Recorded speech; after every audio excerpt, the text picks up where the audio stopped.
Donc pour ceux qui l'ont pas, Giordano Bruno, c'est un mec qui vivait en 1500 et quelques, qui est mort en 1600 pile, au bûcher. Donc, voilà. Et c'est un mec qui a passé sa vie, mais littéralement sa vie, à vouloir cramer sur un bûcher. C'est impossible autrement, c'est-à-dire que le gars allait voir les églises en leur disant, vous savez, en fait, la Terre tourne autour du Soleil, et toutes les étoiles qu'on voit dans le ciel, c'est des soleils, autour desquels il y a sans doute des planètes, et sur lesquelles il y a sans doute de la vie. Et ça, on est à une époque où Galilée n'a pas encore dit que la Terre tourne autour du Soleil, hein, on est avant. Et voilà, et donc le gars va effectivement, bien sûr, cramer sur lui. Mais sinon, c'est un des papas de la relativité. Et notamment, il y a un bon mot, hein, très bon, une des meilleures blagues dans mon bouquin, dans le tome 1. Où je dis, en fait, il avait inventé un concept qu'il appelait la monade. Qui pour lui, en fait, c'est l'équivalent de l'atome. Il dit, en fait, toute la matière est faite d'une brique élémentaire qui s'appelle la monade, et pour lui, Dieu se trouvait là-dedans. Et en fait, quand je dis ça, quand je parle de la monade, il y a une petite note en bas de page, il y a marqué qui se lit monade. Et maintenant que vous avez bien trouvé cette blague étant une blague de merde, cette blague est d'Alexandre Astier. Voilà, hein, je vous ai dit. Quand je lui avais montré ce chapitre, il me dit hey, la monade, qui se lit monade. Je dis ok, je le mets. Il fait non, fais pas le con, je dis non, je le mets. Mais j'ai pas dit que c'était de lui, mais je le dis partout, donc c'est pareil. Ok, fin de cette question, voilà. Parce que là on est parti loin déjà. Oui, pardon, oui, c'est pas moi. C'est pas moi qui décide, merde. Pas de question pour lui. Oui. Justement, tu parlais d'Alexandre Astier, je suis allé voir ton spectacle, c'était au Palais des Congrès à Paris. Ouais. Et je me suis posé cette question, est-ce que tu ferais l'inverse, c'est-à-dire inviter Alexandre Astier dans une de tes vidéos dans un de tes projets? Alors, c'est prévu qu'on fasse une vidéo ensemble. Attendez. C'est prévu depuis très longtemps. Alors c'est prévu depuis précisément le 18 septembre 2014. Ma chaîne avait 1 an et 2 jours, c'était le jour où je suis allé voir l'exoconférence à la première à Paris. C'est là où je l'ai rencontré. Et on discutait, il me fait, au fait, quand est-ce qu'on fait un épisode ensemble? Maintenant là, je sais pas, quand tu veux mec. Voilà, ok, mais faut qu'on fasse ça, de toute façon t'as mon numéro? Bien sûr que non. Voilà, et c'est à ce moment-là qu'on a décidé, et l'épisode est écrit. C'est vrai, l'épisode est écrit. Je dis bon, hé, toi tu gagnes quand même une journée de tournage, on cale toutes tes scènes sur une journée et tout. Ouais, mais là je peux pas, là. Astérix 2, Camelot 1, Camelot 2, Camelot 3. Putain, la bête du Gévaudan. Et voilà, en fait, le vrai problème aujourd'hui, c'est un problème de planning. C'est-à-dire que des fois, j'apprends que Alexandre Astier était à Paris, il est arrivé le matin, il est resté 2 heures pour enchaîner 2 réunions. Il est passé à 100 mètres de chez moi. Je dis, mais putain, pourquoi t'as pas appelé prendre un café? Mais j'ai pas le temps. J'avais mon train, et voilà, et puis il repart. C'est un vrai problème de planning. Voilà. Mais ça se fera, sans doute. Normalement. Voilà. Et donc, t'as eu un micro quand même, finalement. Quelle peut être la taille maximum du QI, du quotient intellectuel? S'il y a une limite, évidemment. Alors, je crois qu'il y a une limite, en fait, d'après la définition même du QI. Alors, je sais plus si c'est 210 ou 220, un truc comme ça, mais... parce que, en fait, le quotient intellectuel, c'est vraiment un rapport entre 2 nombres. Et je crois que dans la définition, ça fait que c'est limite atteint. Alors maintenant, juste qu'on soit clair sur le quotient intellectuel. Le quotient intellectuel ne représente absolument pas l'intelligence de qui que ce soit. Parce que je compte plus le nombre de débiles que je connais qui disent « Mais ouais, j'ai fait un test de QI, j'ai 195, plus qu'Einstein. » Ben voilà, c'est de la preuve. Voilà, le quotient intellectuel, et à la base, c'était pas prévu pour ça, alors je me rappelle plus précisément, mais de mémoire, le quotient intellectuel, qu'est-ce que tu veux, toi? Rien du tout avant. D'accord. Le quotient intellectuel, à la base, c'était défini comme étant un moyen de différencier dans un même groupe plusieurs personnes leur aptitude à répondre à une série de questions données. Et en gros, ça permettait déjà pas d'avoir une valeur absolue, c'est-à-dire que le gars qui avait 140, en soi, ça voulait rien dire. Mais s'il y avait une dizaine de personnes, il y en avait un qui avait 140 et les autres tournaient plutôt à 80, ça veut dire que cette personne était beaucoup plus apte à répondre aux questions données. Et les questions, en plus, diffèrent selon le test. Voilà. Mais je crois que le maximum, c'est autour de 200 ou 210, un truc comme ça. Et la légende raconte que Einstein avait 180 ou 190, sachant que je vois pas Einstein aller sur sur le Huffington Post pour calculer son QI, quoi. Donc, je sais pas. Voilà. Putain, pour l'instant, je fais des questions ou des réponses courtes, c'est vrai, c'est cool. Ah, j'ai vu, le micro est par là, je vais pas oublier, j'ai des t-shirts en fait. Bonjour. Bonjour. Oui. Petite question. Quel est ton auteur Cette pause de merde. de fiction préféré? Mon auteur de fiction préféré, alors, Quel que soit le sujet. j'en ai deux, mais il y en a un en vrai, c'est dans mes auteurs de fiction préférés, mais il a fait un livre en gros.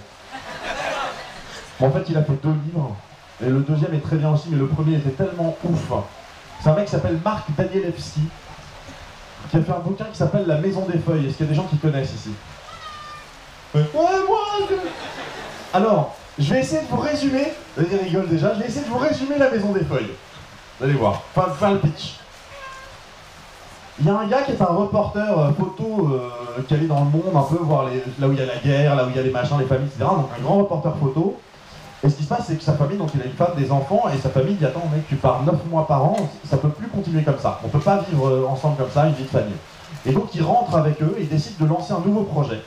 C'est qu'ils déménagent, ils vont dans une maison dans le Midwest américain, et il dit voilà, on va chacun avoir, on va mettre des webcams un peu partout dans la maison, chacun va avoir sa propre caméra et puis un journal de bord, et on va voir comment est-ce qu'une famille justement se retrouve et réapprend à se connaître, voilà. Donc ça c'est le truc de base. Et à un moment donné, ils se rendent compte, ça va parler à 2-3 d'entre vous, je pense que la maison est plus grande à l'intérieur qu'à l'extérieur.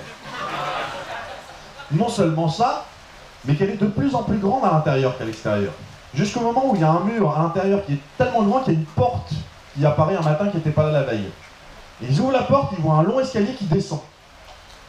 Et qui mène dans un labyrinthe qui est gigantesque. Donc le gars, reporter, il décide de prendre une équipe d'explorateurs, genre des mecs, des aventuriers un peu chauds, et d'aller faire un reportage pour aller explorer ce labyrinthe.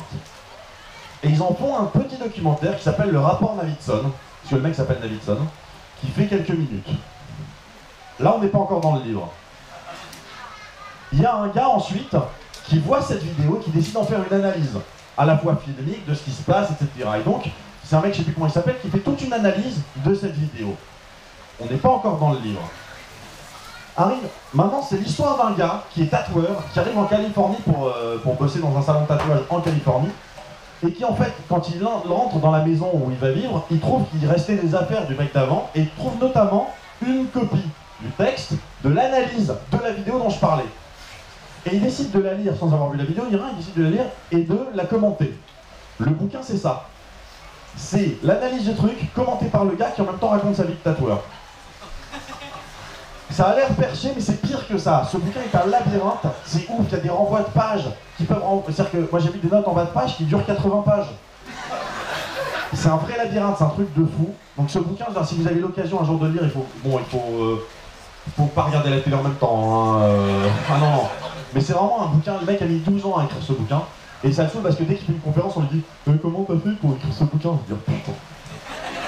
Voilà. Et donc voilà, maintenant sinon, mon auteur de fiction préféré, en dehors de ce cas particulier, c'est Chuck Palahniuk, qui est le gars qui a écrit Fight Club, qui a écrit aussi, alors je vais vous dire mes préférés, il y a quoi? Il y a Berceuse est super, Survivant, À l'estomac, il est complètement fou, Peste, Monstre Invisible, il y en a un qui c'est le journal intime de je sais plus quoi, enfin tous ces bouquins sont fabuleux. Et alors après bien sûr j'en parle pas, mais il y a les grands pontes, mais pour le coup on est sur une autre galaxie, c'est Arthur Clarke en SF et Douglas Adams. Et Terry Pritchard, je suis moins dedans parce que je veux avoir le temps de rentrer vraiment dans le disque-monde, mais Terry Pritchard il a fait un bouquin, je sais jamais si ça s'appelle De mauvais augure ou De bons augures. De bons présages, voilà, merci. Ce bouquin, c'est le seul bouquin que j'ai lu. Il y a une suite à cette phrase, hein, c'est pas le seul bouquin que j'ai lu. C'est le seul bouquin de ma vie que j'ai lu où je tapais des fous rires. Essayez de réfléchir à si vous avez déjà tapé des fous rires en lisant un livre. Pas une BD, hein, un livre. De bons présages, je me suis payé des fous. En fait, l'histoire, je vous la fais très courte le pitch. L'histoire, c'est en fait en Angleterre, il y a l'antéchrist qui vient au monde. Voilà. Et il doit être élevé par un ange et un démon. Sauf qu'à la maternité, il y a un échange d'enfants, ce Ce qui fait que l'ange et le démon se mettent à élever un gamin normal pendant que genre à Brighton, il y a l'antéchrist qui a 8 ans qui va à l'école, qui fait du feu, en fait voilà. Et c'est génial. Et alors, il y a, au début notamment, il y a les démons qui se réunissent entre eux. Il y a cette scène du début que je trouve super, c'est dans le premier chapitre où ils disent qu'est-ce que t'as fait toi aujourd'hui? Ben moi aujourd'hui j'ai implanté des idées impures dans l'esprit d'un prêtre et tout. Et toi t'as fait quoi? Moi j'ai poussé un type à taper sa femme. Et toi t'as fait quoi? Et puis moi j'ai provoqué un embouteillage, placard de l'ombre. 16 000 personnes qui sont encore vénères. Et c'est voilà, donc de bons présages. Magnifique. Magnifique. Un des bouquins préférés de Maître Éolas aussi au passage. Je crois de mémoire on en avait parlé. Voilà, fin de cette question. Et je vais sortir les t-shirts. Allez-y, hein. Alors, prochaine question qui n'a rien à voir avec les autres, parce que je change juste en face. Ouais. Je change complètement de sujet et je repars sur la conférence juste avant. J'aimerais avoir ton retour sur ton personnage d'Ado Azur. Parce que franchement, c'était génial. Alors, d'après ce qu'on a dit, Aldo Azur était un peu pété. Oui, oui. Alors, il faut savoir quand même 2-3 trucs. Déjà, moi à l'époque, c'était la première partie de JDR que je faisais. Je crois qu'elle était avant, elle était avant l'appel de Cthulhu ou pas? Je sais plus. Bon, enfin, si c'était pas la première, c'était la deuxième, quoi, donc j'avais pas l'habitude. Et donc, moi, il y a Bayard qui me fait une fiche de personnage, il me fait tiens, voilà ton personnage et tout. Donc, d'accord, ouais. J'ai pas utilisé la moitié des pouvoirs.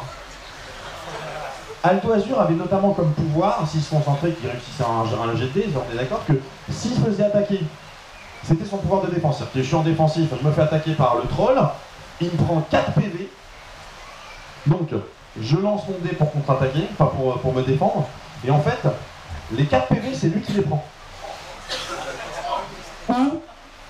Ou je peux décider d'équilibrer ces 4 qu'il prend en, par exemple, c'est 2 qu'il prend et 2 que moi je reprends.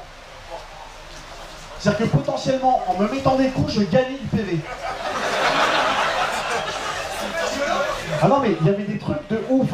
Et on réfléchit justement, on se dit, mais est-ce que c'est possible un jour que Aldo Azur revienne dans l'aventure? Ça n'a aucun sens. Et en fait, ce qui se passe, c'est que l'avantage, c'est comme c'est un Time Lord, il peut tout à fait arriver plus tard en étant plus jeune.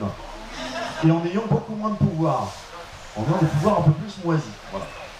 Et juste avant, parce qu'on parlait de Douglas Adams, donc il y a la baleine qui voit le sol et qui dit j'espère qu'elle sera mon amie. I wonder if it will be friends with me. Ça je vais le balancer. Il n'y a pas de problème à ce que j'aille dans la salle avec le micro, hein, bon, on va voir. Si jamais ça harcèle, je me bouche les oreilles. Alors je vais le balancer par là. Ça vole pas mal, ok. Alors, ensuite. Ici. Oui. Je voulais savoir quel était ton film de science-fiction favori. 2001. Là c'est net.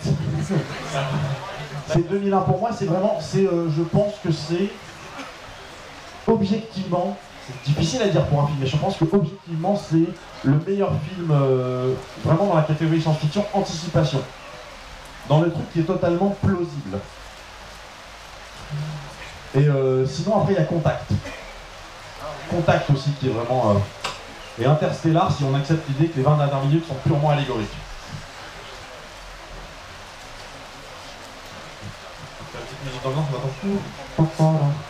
Oui, c'est juste pour te dire, j'ai perdu. Ça fait déjà une demi-heure? Ça fait pas une demi-heure, on est safe.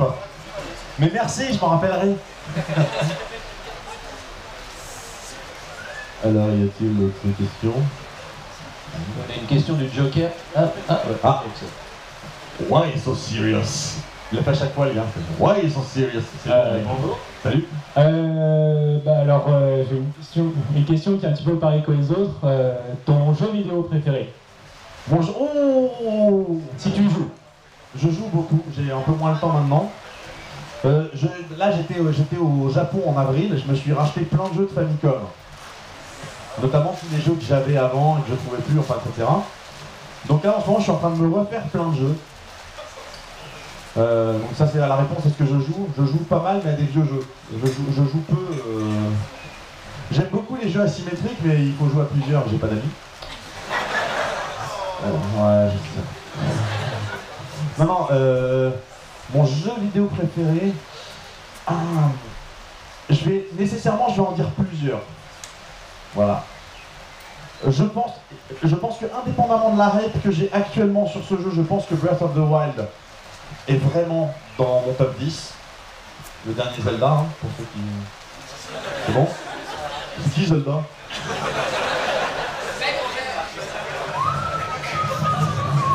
Tu t'es perdu hein, ici.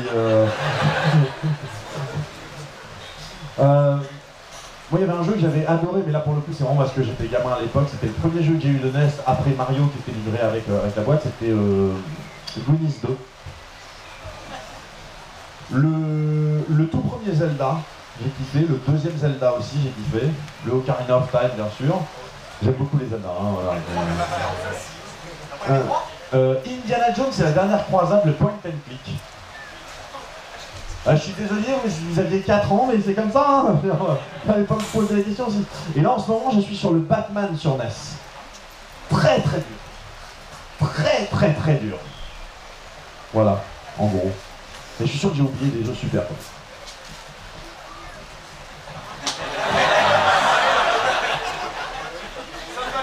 Celui-ci, je crois que c'était, de mémoire, c'était mon épisode sur le cerveau. C'est ma vidéo la plus vue à ce jour, à part celle du 1er avril avec tous les guests. Voilà. Je vais la lancer un peu plus près. Pardon, je sais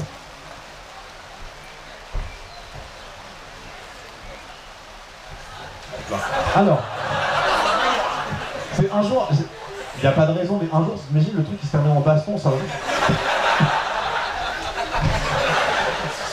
Ne faites pas ça, j'en ai encore d'autres. Alors, là. Ah non mais ouais mais c'est l'appareil Games Week aussi quoi. C'est autre chose. On va dire oui, on a une question. Oui. Alors j'ai vu ta vidéo où tu as fait des expériences sous 0G.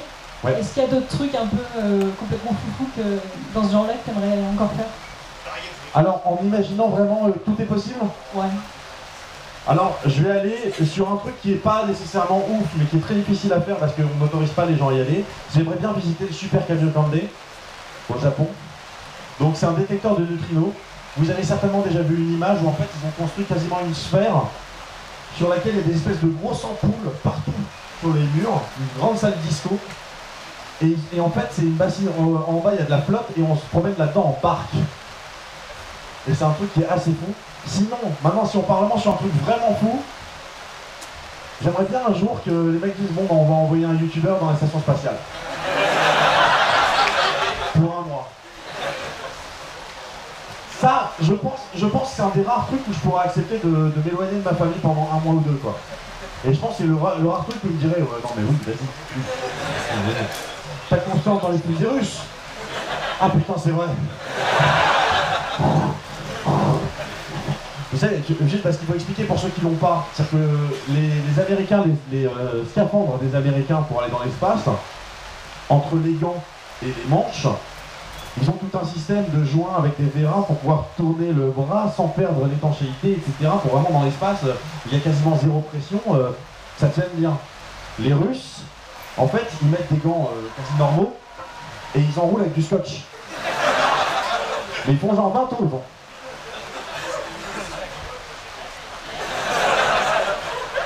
Et ils vont dans l'espace avec ça, hein. Ouais, quel problème? Y'a pas de problème.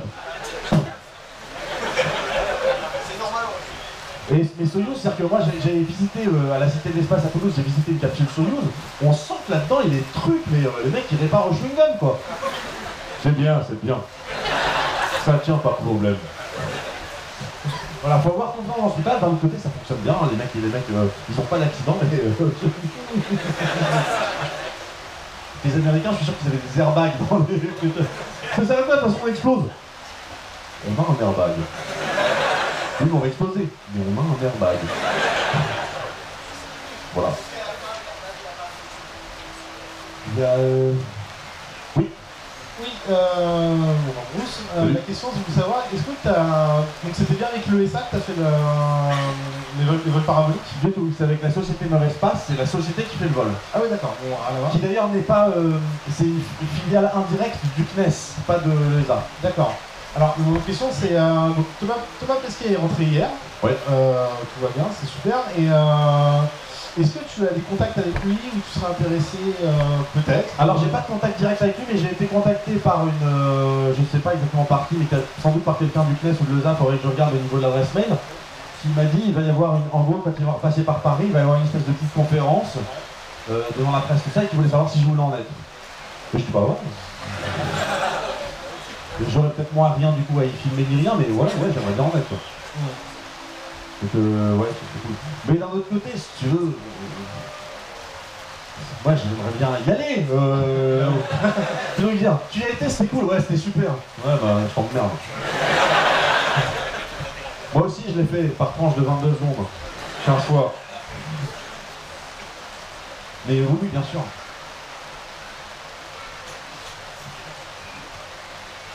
J'aime bien celui-là. Bonjour Bruce. Oui. Je voulais te demander, pour la première partie de l'exoconférence, Ouais. comment ça s'est passé? C'est toi qui as demandé à Alexandre Astier, c'est lui qui a pris contact Alors, déjà. Donc, à l'époque, Alexandre et moi, donc, on était en contact. Donc on s'envoyait des messages de temps en temps, etc. Voilà, même plus en plus. Et puis, un jour, c'était la veille de la première édition de Neocast. Je me rappelle, on était à Strasbourg. Et j'étais avec Antoine Daniel, avec Dani Caligula, il me semble qu'il y avait Pouillou aussi avec nous. Et on était en fait chez un pote à moi, parce que moi je suis de Strasbourg là-bas, donc quand on était à Strasbourg, j'étais chez un pote à moi barbier qui coupait les cheveux d'Antoine. Et il lui dit je te fais la barbe, il dit non tu touches pas à la barbe, par contre tu peux juste machin. Avec les vrais trucs à la con de coiffeur, est-ce que tu peux me couper mais jamais me couper la longueur? Ça n'a aucun sens. Non, j'équilibre. Ça veut rien dire, mais dans ce cas, tu coupes pas, tu coiffes, quoi. C'est tout. Bref, peu importe. Et en fait, mon téléphone bip un jour, et c'était un SMS d'Alexandre. De nulle part, on discutait pas ni rien à ce moment-là en particulier, on n'était pas en cours de discussion. Il fait, est-ce que tu ferais 20 minutes de première partie à l'Olympia?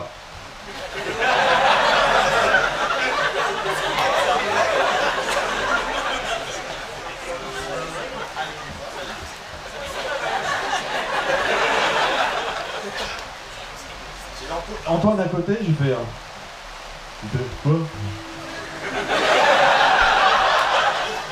Antoine. Dani derrière, bah quoi? Dani. Pouillou. On s'est tous passé le téléphone sans dire un mot.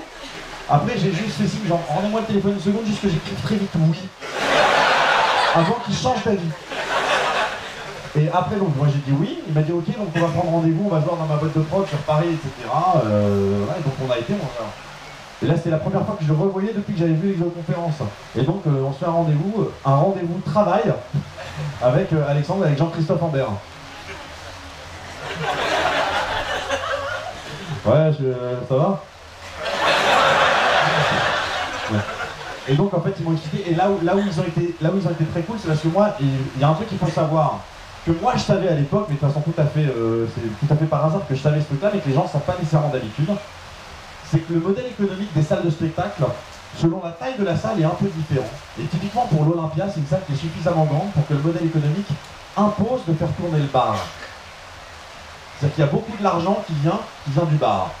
Et donc, quand on fait un spectacle à l'Olympia dit soit vous avez une première partie, soit vous avez un entracte au milieu, soit vous payez le manque à gagner du bar. Donc ils imposent une première partie, parce que l'exoconférence, à la base, il n'y avait pas de première partie. Et Alexandre et Jean-Christophe, ils m'ont pas joué de la flûte, ils m'ont pas dit ouais écoute, on aimerait bien avoir une première partie dynamique, parce que comme ça, si on peut aider les jeunes, non pas du tout. Ils m'ont dit écoute, on a un problème économique, c'est très simple, c'est qu'il n'est pas question qu'on paye le manque à gagner du bar. D'un autre côté, on va pas faire d'entracte, parce que ça n'a aucun sens.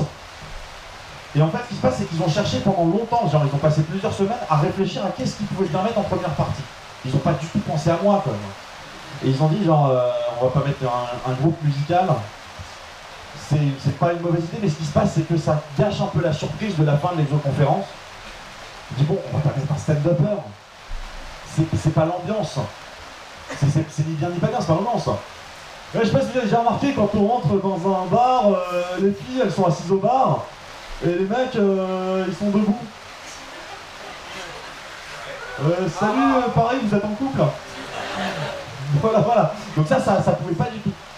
Et ils ont cherché, ils ont pensé à plein de trucs, ils ont pensé à faire Jean-Christophe Ambert, qui chante des chansons de Kim Wilde en faisant du pole dance. Non, c'est juste pour dire, évidemment ils n'allaient pas le faire, mais c'est juste pour dire qu'ils sont allés tellement loin, ils ont fait un brainstorm où ils sont partis en cacahuète, mais grave. Ils voulaient faire venir un gars qui faisait de la musique avec des verres. Voilà. Et puis à un moment donné, ils étaient donc, je crois, chez Alex. Oui, je l'appelle Alex.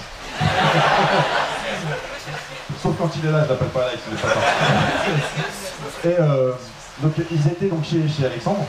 Et donc il y avait Jean-Christophe, Alexandre, et puis le tourneur, parce que donc c'est Alexandre qui produisait le spectacle, mais il faut toujours un producteur tourneur, c'est celui vraiment qui est en contact avec les salles.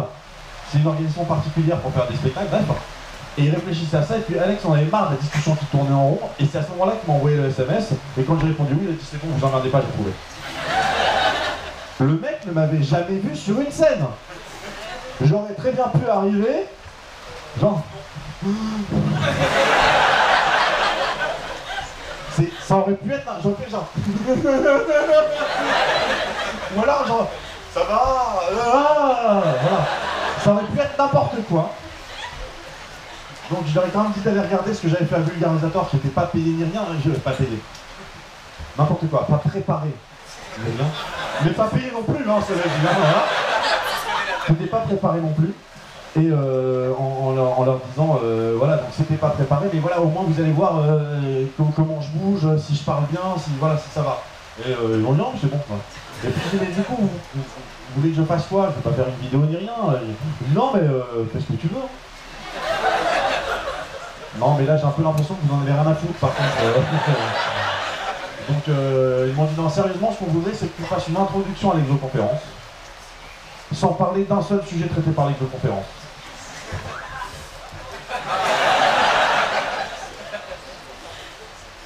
Ok. Et en fait, ils m'ont laissé carte blanche totale. C'est-à-dire que c'est vraiment le jour de la première, on a fait la première avant l'Olympia, on l'a faite à Lyon. C'était quelques jours avant l'Olympia, comme ça si jamais vraiment je me mettais à vomir sur scène, un truc comme ça, ils pouvaient trouver un plan de repli et payer le bar, quoi, en fait. Et ce qui se passe, donc j'ai fait la première à Lyon, et ils l'ont découvert 2 heures avant. Et il y a Jean-Christophe Ambert qui m'a juste dit, bah attends, tu vas revenir, on va juste bosser un petit peu ta présence scénique. Parce que moi j'arrivais en fait comme ça, sauf que ce que je suis en train de faire maintenant là, c'est pas du théâtre. Voilà. Et en fait, Jean-Christophe m'avait dit, tu vas préparer un truc d'une demi-heure. Et j'ai préparé un truc d'une demi-heure. Et puis quand je l'ai fait, il m'a dit, voilà, donc tu gardes exactement tout ton texte. Tout ce que tu as là, la demi-heure, tu la gardes, tout complet. Juste quand tu fais des pauses, parce que des fois on fait une blague et puis le truc met un peu de temps à venir, et puis quand tu fais une pause, exagère un peu la pause, mets-la un petit peu plus longue. Voilà, par contre ce qui serait bien, c'est que le tout fasse 15 minutes. Vous savez, les gens qui me disent, oh, tu parles super vite, tu devais être stressé. J'étais stressé parce que j'allais pas assez vite. C'est-à-dire que Jean-Christophe Ambert, lui, il faisait un truc, c'est que pour me garder le rythme, il me faisait comme ça. Et un jour, il m'a fait ça depuis les coulisses.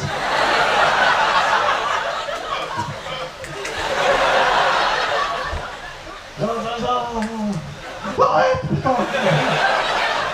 Et c'était une expérience de fou. Celui-là, je sais plus dans quelle vidéo je l'avais mis, celui-là. Et si vous demandez la tête, là, c'est... comment il s'appelle le mec qui chante Happy? Pharrell Williams. Voilà.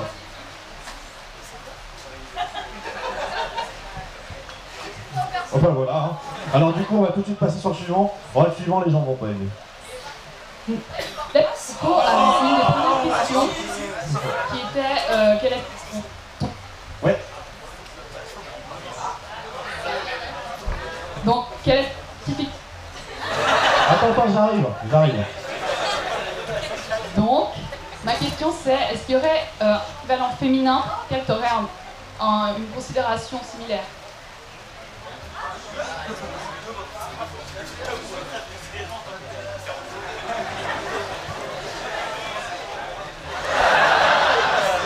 Alors, là pour le coup, alors il y a plein de noms qui viennent. Hein. Ce qu'il faut savoir, parce qu'on dit souvent qu'il n'y a pas assez de scientifiques femmes, notamment dans les approches par Dieu. Pour l'instant, j'ai parlé d'une femme, c'était dans un flash, c'était éliminateur. Je veux savoir, pour le coup, c'est pas par pur sexisme, c'est que d'abord, il y a eu toute une période de l'histoire où les femmes n'avaient pas le droit de faire de la science. Vous n'avez simplement pas le droit, voilà. Et ensuite, il y a eu toute une période de l'histoire où elles avaient le droit, mais seulement comme assistantes. Et où en gros, elles étaient publiées qu'une fois qu'un mec avait récupéré ses travaux en disant « pas mal ça, je vais le publier à mon nom ».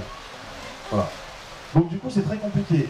Évidemment, il y a des gens comme Ada Lovelace dont on pourrait parler, mais je vais pas être original du tout.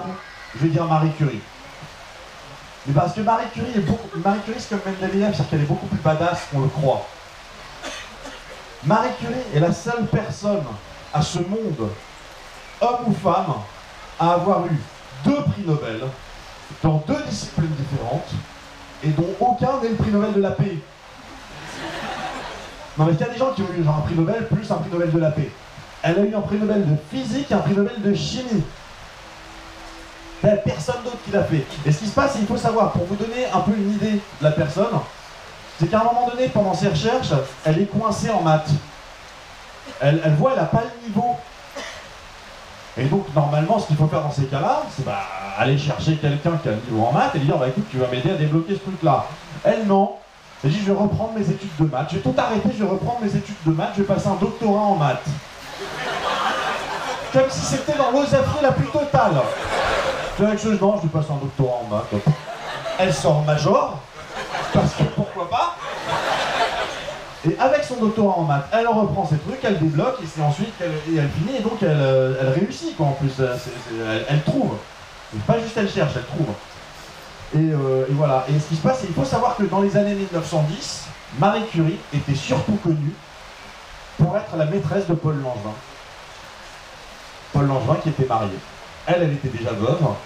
Paul Langevin était marié, et le scandale, c'était que c'était la maîtresse de Paul Langevin. Paul Langevin, il n'y avait pas de scandale au nom de lui. Non, lui, c'était non. Et donc, dans les bons coins de Paris, c'était genre, vous vous rendez compte, cette polonaise, là, et les gens ont demandé à ce qu'on lui retire son premier prix Nobel. Et elle en a eu un deuxième. Voilà, oh, mais c'est le doigt, je vais pas le faire chez les enfants, mais bon, voilà. Et donc voilà, c'était ça, la Marie Curie, c'est une histoire un peu punk. Moi, j'aime beaucoup le personnage. Et on dit souvent Pierre et Marie Curie, on va être clair et net. Pierre, c'était pas un blaireau du tout, mais Pierre, c'était l'assistant. C'était pas du tout un blaireau, hein. Il était bon, le gars, mais lui-même se présentait comme son assistant. Chérie, est-ce que tu as besoin que je t'aide à faire un truc? Est-ce qu'il y a des éprouvettes à nettoyer? C'était son taf à lui. Voilà. Donc voilà, c'est pas du tout original. Il y a plein d'autres personnes, mais vraiment Marie Curie. Après, il y a aussi le personnage, justement, le fameux personnage de Swann dans les autres conférences. Qui, ça y est, putain, le nom m'échappe. Henrietta Swan-Leavitt. Qui, elle, a permis de débloquer en fait tout ce qui va amener au Big Bang. Hein. C'est elle. C'est qu'elle faisait partie de ce qu'on appelle les Computer Girls. C'est-à-dire qu'il y avait des astrophysiciens qui, à l'époque, avaient besoin de... En fait, ils n'avaient pas de base de données, ils n'avaient pas Excel. Et donc, ils avaient des milliers de photos, il fallait les référencer, il fallait prendre des notes, il fallait tout comptabiliser. Et ça, ils prenaient... C'était un gars, je ne sais plus comment il s'appelle ce gars-là, et on s'en fout en vrai de ce gars. Mais il avait toute une équipe de femmes qui faisaient ça parce qu'ils trouvaient que les femmes étaient plus minutieuses et coûtaient beaucoup moins cher. Et donc, lui, il les appelait ses Computer Girls et les autres l'appelaient son harem. Voilà. Et dans ce groupe-là, il y avait Henrietta Swan-Leavitt qui, elle, faisait encore plus de boulot que les autres meufs tout ensemble réunis. Et c'est elle qui a pu, par ses calculs, démontrer, je ne veux pas dire des conneries parce que je ne sais plus si elle a démontré, je crois qu'elle a démontré l'accélération des galaxies qui s'éloignent les unes des autres. Mais enfin, elle ne l'a pas démontré, c'est-à-dire qu'elle l'a sorti des chiffres, quoi. Elle a dit, bon, vous voyez, tout s'éloigne. Et en gros, c'est ce qui a permis de débloquer ensuite Hubble, et par la suite, toute la théorie du Big Bang. Voilà. Henrietta Swan-Leavitt. Leavitt, je sais plus. Je crois que c'est W. Je suis pas certain. Il y a 2 T en tout cas. Ils sont sûrs. Alors, celui-là, est-ce que les gens voient ce que c'est ou pas? Oui. J'y étais. Tu y étais? Oui. T'étais dans le Discord. Donc, pour ceux qui ne voient pas ce que c'est, en fait, ce qui se passe, c'est que dans mon dernier 1er avril, j'avais disséminé dans plein de vidéos des chiffres et des lettres en laissant entendre que c'était une vidéo YouTube qui était cachée, mais en donnant aucune indication sur l'ordre dans lequel il fallait mettre le chiffre ou les lettres. Ce qui est salaud déjà, parce qu'il y a genre 45 millions de possibilités. Hein, et en fait, il n'y avait pas du tout de vidéo, c'était juste un troll. Et donc suite à une discussion, on s'était dit qu'on allait faire un t-shirt. Voilà, c'est le modèle unique, sauf si d'autres en ont fait, mais c'est le modèle unique. Du t-shirt justement avec Israël, avec marqué In Memoriam en dessous. Voilà. Meilleur 1er avril de ma vie. Ah bah écoute, avec plaisir. Je vais être sûr qu'il n'y a pas de bâton sur celui-là. Tiens. Alors j'ai d'autres questions. Oui. Oui. Bonjour. Salut. Alors une question assez simple. Jean-Luc Picard ou James Ticker? Jean-Luc Picard ou James Ticker. Ah. Alors, d'autres capitaines de... Non, je vais te donner la... Il y a une réponse que j'aimais bien. Je vais te donner la réponse qu'il donne dans Big Bang Theory. Je ne connais pas. C'est l'équipage original, mais avec Picard. Ah, certes. J'aime assez. J'avoue que... Après voilà, c'est James Ticker qui a plein de... voilà, il a plein de bons côtés. Ouais. Notamment quand il se bagarre. Oui. Pour moi, c'est Picard, mais bon, voilà. Mais on est d'accord. Picard, quoi, voilà. Picard. Best, alors attention, best film Star Trek ever, Star Trek 4. Star Trek 4, Retour sur Terre, je vous le fais vite fait. En fait, l'équipage de Star Trek, à la fin du 3, il se retrouve dans un vaisseau climbé.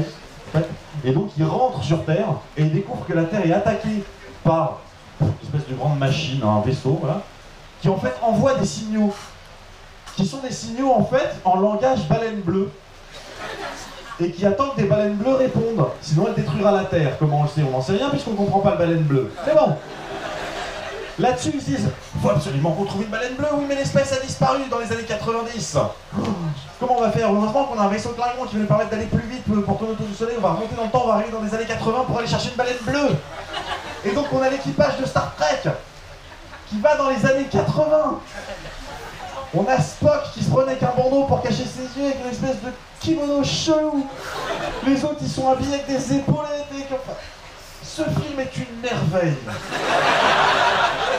C'est une merveille et il est réalisé par Leonard Nimoy. Ce film est fabuleux.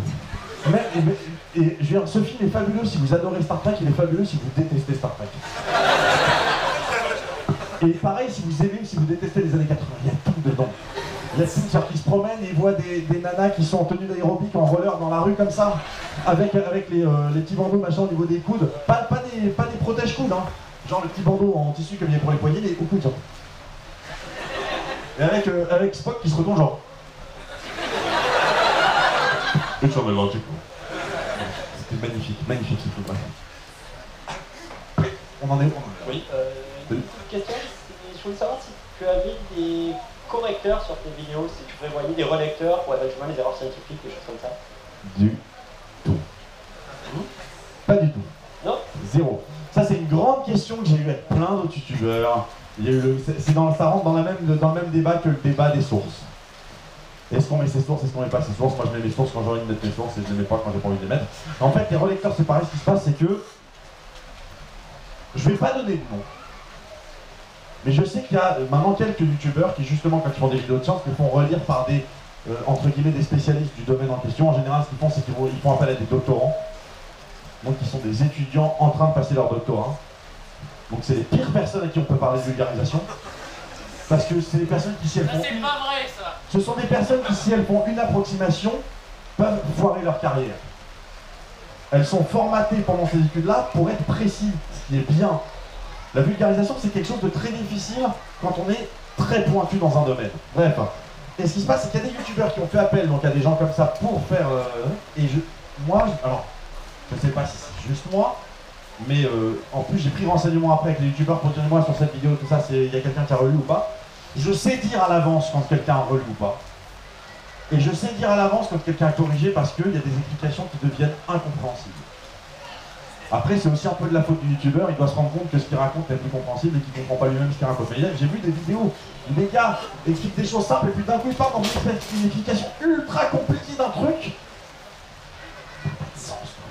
Ce que je fais, c'est les cas où je suis pas sûr de ce que je raconte. J'appelle quelqu'un que je connais ou j'écris à quelqu'un que je connais qui va pouvoir me répondre et je lui dis la chose suivante. J'ai dit, si je dis la chose de la façon suivante, comme ça, est-ce que je dis de la merde? Je prends un exemple tout con, vous vous rappelez dans mon épisode sur la dualité onde-corpuscule, je disais il y a la métaphore de la canette. Si vous regardez une canette vue du dessus, vous voyez un disque, si vous la regardez par le côté, vous voyez un rectangle. Et bien quelque part, les particules ondes ou corpuscules, c'est un peu ça. Et j'avais envoyé ça à Etchenka en disant qu'est-ce que t'en penses? Et Etchenka m'a dit, c'est pas mal, mais ça laisse entendre qu'en fait, le problème c'est qu'on n'arrive pas à voir le truc dans son ensemble. Sauf que c'est pas ça. On arrive à voir le truc dans son ensemble. Le problème c'est qu'on n'est pas capable de comprendre ce qu'on voit. Et donc ça voilà, j'ai rajouté ce petit bout de phrase pour dire attention, il ne manque pas une partie de l'info. C'est vraiment juste, on ne sait pas ce que c'est. Voilà, maintenant, les relectures, les sources, tout ça, je sais qu'il y a moi c'est un truc que je déplore parce qu'il y a souvent eu le débat sur le sujet et souvent autour de la table il n'y avait que des personnes qui étaient d'accord entre elles. C'est un peu dommage, voilà. Mais c'est comme ça. Mais du coup non. Voilà, moi je fais pas relire. Et c'est mon problème. Je veux aussi être sûr, c'est aussi un truc. C'est pas juste un truc d'égo surdimensionné ou je sais pas quoi. Hein. Peut-être un peu ça aussi, mais genre c'est surtout que je ne veux pas. Je veux être responsable de tout ce qui arrive sur cette chaîne.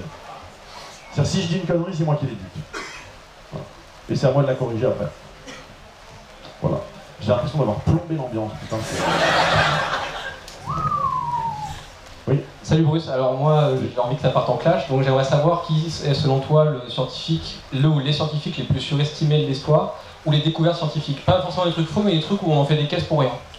Tu veux que ça parte vraiment en clash? Ouais. Stephen Hawking. Alors pourquoi, Hugo? Je veux du sang. C'est tellement facile là. On tape pas les handicapés quand même. Bah tu veux que je te dise? Je pense que si. Vas-y, non mais je veux du sang. Hein. Je pense, non mais je veux dire pas non, sur le truc on tape pas les handicapés. Je pense que si tu veux, c'est en fait, je pense qu'il faut pas voir Stephen Hawking comme un handicapé. Le fait est qu'il est en situation de handicap, il a des problèmes physiques, il a des maladies. Ok, moi je vois pas ça. Moi je vois un physicien cosmologiste qui a plein de qualités, mais qui franchement, selon moi, est pas au niveau où on le met. Il est largement au-dessus de beaucoup de monde. Hein. Je suis pas en train de dire que le mec est. Je suis pas en train de dire que c'est un Bogdanov le gars.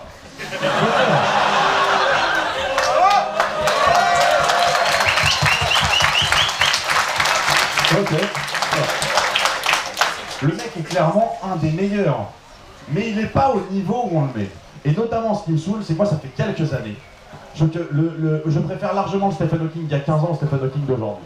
Le Stephen Hawking d'aujourd'hui, c'est apparaître un personnage récurrent des Simpsons. Il fait des livres qu'il n'écrit plus seul.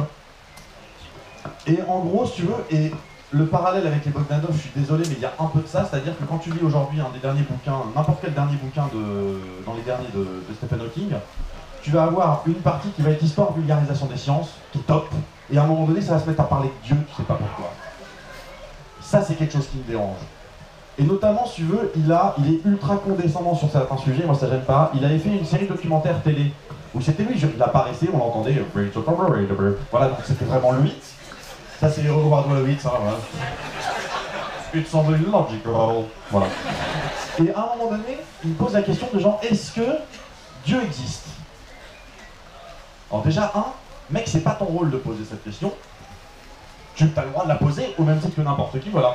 Et donc en gros, lui, ce qu'il montre, c'est que, c'est un peu la même chose que je disais moi dans la première partie des conférences, c'est que vraisemblablement, toute l'évolution de la vie, l'apparition de la vie, etc., tout ça est une succession de hasards. Voilà, c'est le résultat du hasard. Et il dit à ce moment-là, donc Dieu n'existe pas. Et à ce moment-là, Hawking me perd, totalement. Et il y a un autre moment où il fait aussi un truc comme ça, c'est il dit, le voyage dans le temps n'existe pas et n'existera jamais. La preuve, s'il existait, on aurait déjà croisé des gens qui viennent du futur pour nous dire qu'ils viennent du futur. Alors je vais vous expliquer pourquoi cette preuve est une énorme boule. Ça veut rien dire. D'ailleurs, une énorme boule, ça veut rien dire. J'ai hésité entre boulette et bouse, et sorti. Cette réponse, c'est une réponse donc, de Stephen Hawking, qui parle publiquement, donc qui a envie de montrer, attendez, je suis Stephen Hawking, je vais vous expliquer. C'est une bouse. Pourquoi? D'abord, il y a plein de gens dans l'histoire qui ont dit je viens du futur. il se trouve qu'on les croit pas. Et qu'on les prend pour des cintrés. Et qu'on les enferme. Qu'est-ce qui nous dit que là-dedans, il n'y avait pas un ou deux qui disaient vrai? Premier point. Deuxième point. Puisque le voyage dans le temps n'existe pas aujourd'hui, mettons qu'on l'invente dans 100 ans. On ne sait pas quelle sera la technologie, puisqu'on ne l'a pas inventé, on ne sait pas quelle sera la technologie. Peut-être que la technologie consiste à ouvrir un portail qui est un point de départ, et donc il ne sera pas possible de remonter avant l'invention de ce portail. Donc peut-être qu'on pourra voyager dans le temps qu'à partir du moment où on a inventé la machine à voyager dans le temps. On ne l'a pas encore inventée, donc c'est normal qu'il n'y ait pas de personne aujourd'hui. Et troisième point, imaginons qu'on invente la machine à voyager dans le temps dans 130 000 ans. Qu'est-ce que les mecs en auront rien à foutre d'aller en 2015 pour parler à Stephen Hawking? Si moi je pouvais voyager dans le temps maintenant, est-ce que j'irais en 847 pour discuter avec un gars de je sais pas quoi, avec un comte même de Besançon, de Franche-Comté, voilà. On n'en sait rien, je veux dire, c'est l'autre, et moi ce que j'aime pas c'est le côté dogmatique de la chose. Il m'a beaucoup déçu par rapport à ces trucs-là. À côté de ça, il a fait des travaux sur les trous noirs qui étaient fabuleux. Et c'est un mec qui est fun. J'en parle dans... J'ai l'impression d'être Soral, de toute façon ça j'en parle dans mon bouquin. Bah, voilà. Dans mon bouquin justement il y a tout un chapitre sur Stephen Hawking, où il prend cher d'ailleurs, parenthèse, et où je raconte les paris qu'il faisait avec les autres scientifiques. Et avec Leonard Susskind, il a parié genre 1 an d'abonnement à Penthouse. Non je veux dire c'est les gars, non mais c'est des déconneurs. Hein. Moi j'aime bien casser cette image des scientifiques. Et pour moi, la meilleure histoire que j'ai à ce sujet, c'est sur Schrödinger. J'ai déjà raconté plusieurs fois en conférence, mais j'adore cette histoire, parce que les gens s'imaginent Schrödinger, genre... Schrödinger ne devait déjà pas du tout faire son équation, hein. C'était pas prévu. Il était en discussion avec... Putain, je sais plus. Mettons avec Paoli ou avec quelqu'un de ce niveau-là. C'était pas Paoli, mais c'était avec quelqu'un de ce niveau-là, au Tirac, ou voilà. Et qui lui disait, mais tu penses qu'on pourrait écrire machin, le comportement des particules comme une fonction d'onde? Et je dis que oh, je pense qu'on pourrait. Vas-y, que de la gueule. Et c'est-à-dire qu'à ce moment-là, il se dit, oh putain, merde. Voilà. Et donc il se met à bosser sur cette équation. Et il n'y arrive pas. Il galère comme un yinche. À tel point qu'un jour, il va voir sa femme, il fait chérie, écoute, je suis complètement bloqué. Je pense qu'il faut que je parte une semaine faire une petite retraite dans les Alpes, dans un chalet. Voilà, je vais partir une semaine avec une prostituée qui, je l'espère, va me détendre suffisamment pour que je puisse résoudre le truc. Et sa femme lui a dit, amuse-toi bien. Voilà. Les Schrödinger étaient très cool. Voilà. Et donc il est parti avec une professionnelle, hein. Et la légende raconte que c'est dès le premier soir où ils étaient en train de faire des trucs, voilà, que pendant qu'il faisait, d'un coup il a eu le tilt de genre ah. Donc il a fini son truc, et il lui a dit écoute, passe une bonne semaine, il a mis 2 bouchons d'oreille, et il a bossé, il est revenu avec l'équation. Est-ce que quelqu'un dans cette salle qui connaissait pas déjà cette histoire avait cette image de Schrödinger en tête? Voilà. Et pareil, ce qu'il faut savoir, c'est que le chat de Schrödinger, c'est une démonstration magnifique et tout. Schrödinger l'a vendu comme une absurdité, ce truc-là. C'est-à-dire que le début de la phrase, parce qu'il y a cette phrase, donc, imaginez un chat dans une boîte avec un système qui ferait que quand la particule est comme ça, il meurt.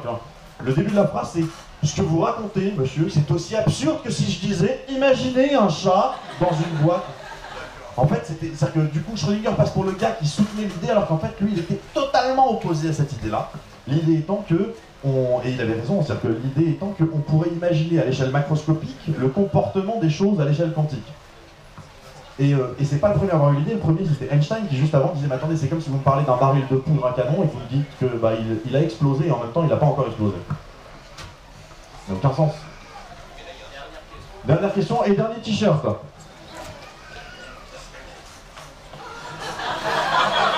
Alors celui-là a une particularité, parce que celui-là je ne l'ai pas mis en vidéo.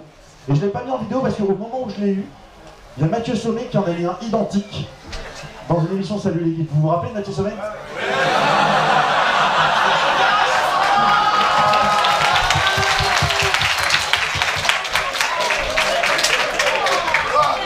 Est-ce qu'on peut être d'accord pour dire qu'il nous manque? Oui. Mathieu. Pardon, Mathieu. Oh. Et donc une dernière question. Oui, ici. Oui. D'abord, je voulais te remercier parce que c'est toi qui m'as intéressé à la vulgarisation scientifique, à tout ce qui est scientifique. Et du coup, je me demandais si tu avais d'autres chaînes que tu regardais de vulgarisation scientifique à me conseiller. Ouais, il y en a pas mal. Alors moi, ce qu'il faut savoir, c'est que principalement, la vulgarisation que je regarde, elle est en anglais. C'est ok, vous pouvez maintenant de plus en plus de sous-titres de toute façon. Donc t'as Vsauce, Veritasium, ça c'est les grands classiques, Smarter Everyday, Minute Physique. Et après, il va y avoir des gens qui sont un tout petit peu moins connus, mais que normalement les vrais connaissent. T'as par exemple CJP Grey. Donc ça s'écrit CGP Grey comme le gris, voilà. Après il va y avoir Virart, qui fait un peu des maths mais de façon un peu artistique. C'est un peu barré, mais c'est par exemple sa façon d'expliquer les logarithmes en dessinant des dragons, c'est ouf. C'est juste dingue. Il va y avoir bien sûr toutes les chaînes de Hank et John Green. Donc ça veut dire SciShow, Crash Course, SciShow Space. Et dans Crash Course, en fait, c'est vraiment des cours résumés. Et il y a biologie, physique, philosophie, littérature, histoire, chimie, éducation civique, histoire des États-Unis, histoire de l'Asie, anthropologie, sociologie, psychologie, enfin tout sauf géologie. Donc ça, voilà, c'est les chaînes de vulgarisation que là, Kurzgesagt aussi, qui ont, je sais pas d'où vient ce nom. La chaîne c'est en anglais, ils font in a nutshell, comment vous appelez Kurzgesagt. Putain mais les mecs sont pas du tout, ils font rien en allemand. Enfin bref. Et je réfléchis et en gros c'est un peu tout. Après sinon en ce moment je suis beaucoup une chaîne de vulgarisation mais c'est pas scientifique, c'est vulgarisation sur les jeux vidéo, sur le making de jeux vidéo, c'est Pause Process. Ronnie Jordan et Ben. Voilà, Ben que vous avez peut-être aperçu dans un épisode de Chroma. L'épisode de Chroma en fait où il y a au début le ministère qui envoie une lettre à Karim Debache pour dire d'arrêter les gros mots. Et donc il y en a un qui fait le Stephen J. Cannell là. C'est le gars qui tape à la machine et qui sort la feuille. Alors ça pour les plus jeunes d'entre vous, vous ne connaissez pas, mais en fait ça c'était un logo qui apparaissait à la fin des séries. On voyait le gars qui écrivait la feuille volée puis il y a marqué Stephen J. Cannell. Et bah, Stephen J. Cannell c'est Ben, c'est un des membres de Post Process, voilà. C'était l'info qui ne sert à rien. En parlant d'info qui sert à rien, deux choses. D'abord, je sors un jeu cette année. Un jeu de... un peu comme Nozman a fait un jeu, c'est un jeu avec des questions, un plateau, des pions et tout. Je suis assez fier. J'annonce tout de suite, c'est un jeu qui est très vicelard. C'est-à-dire qu'il y a toute une partie du jeu, c'est classique, il y a des questions qui sont faciles, moyennes ou difficiles. Ou expérimentales. Expérimentales, ça veut dire que les questions sont barrées. Exemple, quel est l'âge de la Terre à 2 ans près? Il y a une bonne réponse. Si vous ne donnez pas la bonne réponse, vous avez perdu. La bonne réponse, c'est de dire que cette question est ridicule. Si vous dites autre chose, vous avez perdu. Voilà. Arrête d'insister, hein. Voilà. Et puis il y a des cartes actions, il y a toute une partie, alors une partie très très légère de JDR, pas dans le sens où on a du roleplay, mais dans le sens où il faut faire des réussites critiques, il faut faire des machins comme ça. Et c'est un jeu, voilà, en gros c'est un jeu, au début, quand on avait commencé à le faire, le truc c'était que quelqu'un qui serait très bon en sciences, en gros il gagne à tous les coups. Et ça me saoulait. Et donc, alors on n'est pas allé jusqu'au niveau où on va faire des carapaces bleues si vous voulez, mais en gros on peut perdre à tout instant. Voilà. Et en parlant de ça, deuxième point, vous avez perdu.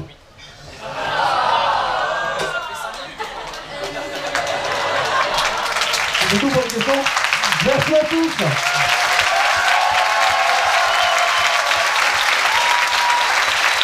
Alors, juste avant de partir,